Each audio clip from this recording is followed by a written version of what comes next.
সম্মানিত দর্শক, মগরাটের হোমিওপ্যাথি চিকিৎসক ডাক্তার আনোয়ারুল হকের লেখা আজকের মহান মানুষের গল্প সেন্ট পল। বিকেলের নরম আলো জানলা দিয়ে ঘরে এসে পড়ছিল।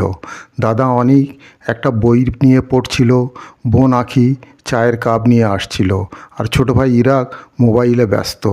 দাদা, আজ খ্রিস্টান ধর্মের কোনো বিখ্যাত ব্যক্তির গল্প বলো না, ইরাক বলল। হ্যাঁ দাদা, এমন কারোর কথা বলো যিনি খ্রিস্ট ধর্মকে ছড়িয়ে দিতে গুরুত্বপূর্ণ ভূমিকা রেখেছেন, আঁখি যোগ করল। অনেক একটু ভাবলো, তারপর বলল, ঠিক আছে, আজ বলি সেন্ট পলের গল্প। আজ থেকে প্রায় 2000 বছর আগে একজন রোমান নাগরিক ছিলেন যার নাম সাউল। তিনি ছিলেন খুবই শিক্ষিত এবং ইহুদি ধর্মের কঠোর অনুসারী। খ্রিস্টানদের তিনি অপছন্দ করতেন এবং তাদের বিরুদ্ধে কাজ করতেন। একদিন যখন দামাস্কাস শহরে খ্রিস্টানদের ধরতে যাচ্ছিল, তখন এক অলৌকিক ঘটনা ঘটল।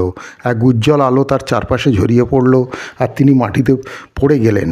তখন এক আকাশী কণ্ঠ শুনতে পেলেন, সাউল, সাউল, তুমি কেন আমাকে কষ্ট দিচ্ছ? সাউল বিস্মিত হয়ে জিজ্ঞাসা করল, তুমি কে? কণ্ঠস্বর বলল, আমি যিশু, যাকে তুমি তাড়িয়ে বেড়াচ্ছ। এই ঘটনার পর সাউল 3 দিন অন্ধ ছিলেন। পরে এক খ্রিস্টান শিষ্য তার চোখে হাত রাখলে তিনি আবার দেখতে পান এবং খ্রিস্ট ধর্ম গ্রহণ করেন। সেই থেকে তিনি সেন্ট পল নামে পরিচিত হন।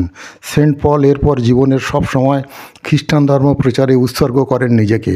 তিনি বহু দেশ সফর করলেন, গ্রিস, রোম, এশিয়া মাইনর, বর্তমান তুরস্ক সহ বিভিন্ন জায়গা খ্রিস্টান ধর্মের বার্তা পৌঁছে দিলেন। তিনি অনেক পত্র লিখেছিলেন যা পরবর্তীতে বাইবেলের নতুন নিয়ম, নিউ টেস্টামেন্টের অংশ হয়ে যায়। তার লেখা পত্রগুলো খ্রিস্ট ধর্মের অন্যতম প্রধান শিক্ষা হয়ে ওঠে। ওয়াও, একজন খ্রিস্টান বিরোধী ব্যক্তি কীভাবে খ্রিস্ট ধর্মের অন্যতম গুরু বা নেতা হয়ে গেলেন? ইরাক অবাক হয়ে বলল। হ্যাঁ, তার এই রূপান্তর দেখায় যে বিশ্বাস এবং উপলব্ধি একজন মানুষের জীবনে পুরোপুরি বদলে দিতে পারে, অনেক বলল। আর তার লেখা বাইবেলের অংশ হয়ে গেছে।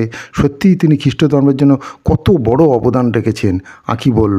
সত্যি বলতে বিশ্বাস ও শিক্ষা মানুষকে বদলে দিতে পারে যদি কেউ সত্যিকারের উপলব্ধি লাভ করে। অনেক হাসলো। সন্ধ্যার আলো ঘরে ছড়িয়ে পড়ল আর তাদের আলোচনা আরও গভীর হতে থাকলো, বিশ্বাস, পরিবর্তন আর আত্মোৎসর্গের শক্তি নিয়ে। তো সুপ্রিয় দর্শক, আজকের এই স্টোরি যদি আপনাদের ভালো লেগে থাকে, এরকম স্টোরি প্রতিদিন পাওয়ার জন্য চ্যানেলটিকে সাবস্ক্রাইব করে রাখতে পারেন আর ভিডিওটিকে লাইক ও শেয়ার করুন। ভালো থাকুন, সুস্থ থাকুন।